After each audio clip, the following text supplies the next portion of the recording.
प्रधानमंत्री के economic advisory council के चेयरमैन विवेक देबरॉय ने एक इंटरव्यू में कहा है कि नए संविधान पर विचार करने की ज़रूरत है। ये मांग क्यों उठी है और इस पर क्या कहना है? आरजेडी से मेरे साथ इस वक्त राज्यसभा सांसद मनोज झा जी मौजूद है। सर, ये जो नया संविधान बनाने की है उस पर विचार करने की ज़रूरत है, कैसे देखते हैं आप? क्या प्रतिक्रिया आपकी? ये व्यक्ति विशेष जो है ना, ये अपनी जुबान से तो बोल नहीं रहा, इनसे बुलवाया जा रहा और इसके पीछे मंसूबे जो है ना वो बिल्कुल स्पष्ट है। जब जब एक तानाशाही मनोवृत्ति को संवैधानिक रुकावटें दिखती हैं कि आप अपनी मर्जी से नहीं कर सकते, तो आप संविधान को ही खारिज करने की कोशिश करते हैं, उसको बदलने का नाम देते हैं, जबकि आपकी मंशा ये है कि जो संवैधानिक मूल्य आपको पूर्णतः अधिनायकवाद की ओर की लाइसेंस नहीं दे रहा है, तब तक आपको वो खटक रहा है। अब विवेक देबरॉय साहब ने पता नहीं इसको कितना पढ़ा है, भारत का संविधान, या इसके मर्म को कितना समझे, या कॉन्स्टिट्यूएंट असेंबली की डिबेट्स को कितना उन्होंने देखा है। ऐसा नहीं कि हमारे संविधान में अमेंडमेंट नहीं हुआ, लेकिन संविधान की मूल भावना जो उनकी बात से स्पष्ट है, आप उसको ही दरकिनार करने की बात कर रहे हैं, तो जाहिर तौर पर ये तो कतई स्वीकार्य नहीं होगा। छोड़ दीजिए हम पॉलिटिकल एक्टिविस्ट को, जो हम राज्यसभा लोकसभा में हैं, एक आम आवाम, उसके लिए ये आस्था का प्रश्न है। संविधान महज एक किताब नहीं है, और जब ये आस्था का प्रश्न है ना, तो ये किसी भी धर्म उससे ऊपर है। There is a case for we the people to embrace a new constitution, ये बेसिकली ये आर्टिकल है, लेकिन कहने का ये मतलब है कि 1935 के आधार पर संविधान बना और आज के परिप्रेक्ष्य में क्या उसमें संशोधन किया जा सकता है, ये सवाल। फर्स्ट ऑफ ऑल आपने कहा ना there is a case we the people. We the people को हम समझते हैं क्या? वी द पीपल के बीच में दीवारें नहीं होती है। अंबेडकर साहब ने कहा था one man one vote one value, right? उसकी निहितार्थ क्या है? पॉलिटिकल डेमोक्रेसी और सोशल डेमोक्रेसी के निहितार्थ क्या है? हमारी जो आज परेशानियां हैं ना, वो ज़्यादा इसलिए है कि हमने पॉलिटिकल डेमोक्रेसी को सोशल डेमोक्रेसी में ट्रांसलेट नहीं किया, पूरी तरह नहीं किया। उस पर सरकार ने क्या किया? इनकम इनइक्वालिटी आज के दिन में मोदी जी के नेतृत्व में देश में चरम पर है। ये स्थितियां 47 में नहीं थी। इसके लिए आप क्या कर रहे हैं? इसके लिए संविधान बदलने की ज़रूरत नहीं है, यहाँ का विधान बदलने की ज़रूरत है।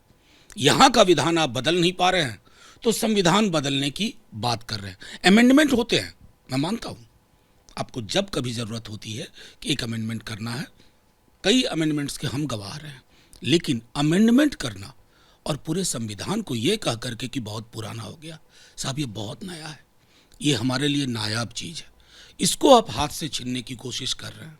इसका मतलब है कि आप चाहते हैं कि हमारी गणना वैसे मुल्कों में हो जहां पर राजा का मुख ही कानून है।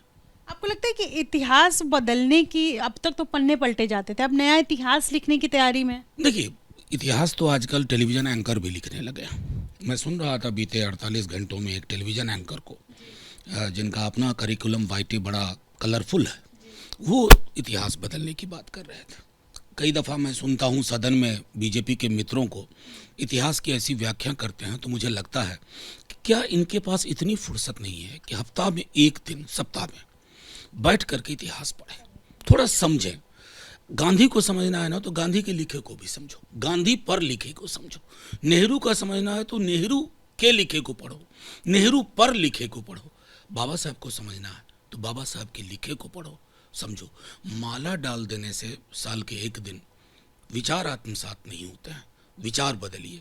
मैं समझता हूँ एक रुग्ण समाज बनाने की कोशिश हो रही है, एक बीमार समाज बनाने की कोशिश हो रही है, और काफ़ी हद तक आप सफल भी हो गए हैं। मणिपुर मेवात उदाहरण है।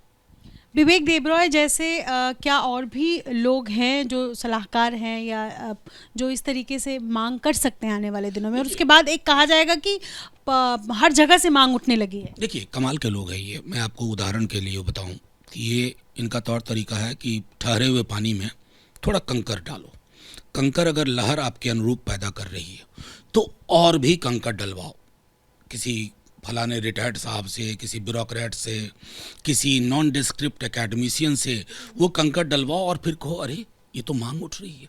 हमारे यहाँ एक प्लेसेस ऑफ वर्शिप एक्ट है, मैं आपको उदाहरण के लिए कहता हूँ, 91 में इस पार्लियामेंट ने पास हुआ, लेकिन देखिए हर मस्जिद खोदी जा रही है, वहाँ की नक्काशियों का विश्लेषण हो रहा है, प्लेसेस ऑफ वर्शिप एक्ट का कोई मतलब रहा।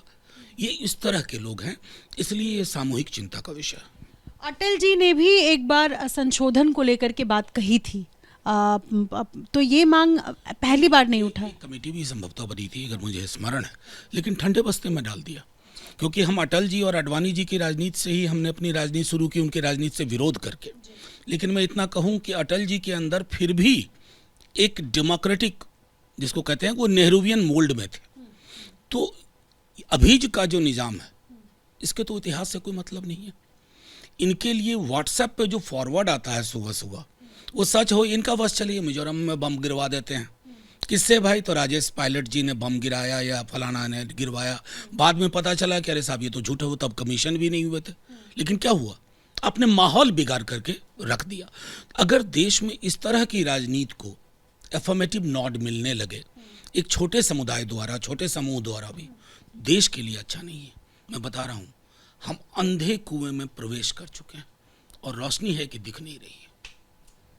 उन्होंने जो आर्टिकल लिखा है विवेक जी ने, उसमें विवेक देबरॉय साहब ने, उसमें उन्होंने कहा कि भारत को 2047 के लिए किस संविधान की ज़रूरत है? ये एक बड़ा सवाल। मैं तो सीधे कहूँगा कि सबसे पहले तो ये मौजूदा संविधान को पढ़ लें, मौजूदा संविधान को ठीक से पढ़ें और ये हमेशा कोशिश करें कि अपने जिनके मातहत वो काम कर रहे हैं उनकी इच्छा पूर्ति के लिए इस हद तक ना चले जाएं जहां से वापस लौटना मुश्किल होगा। ये इग्नाइट किया हुआ आपको लगता है क्या? मैं तो सीधे कहता हूं, विवेक देबरॉय जी की क्षमता से भी मैं वाकिफ हूं। शुक्रिया बातचीत करने के लिए। अपने सहयोगी प्रवीण दीक्षित के साथ निधिश्री, एबीपी न्यूज़, दिल्ली।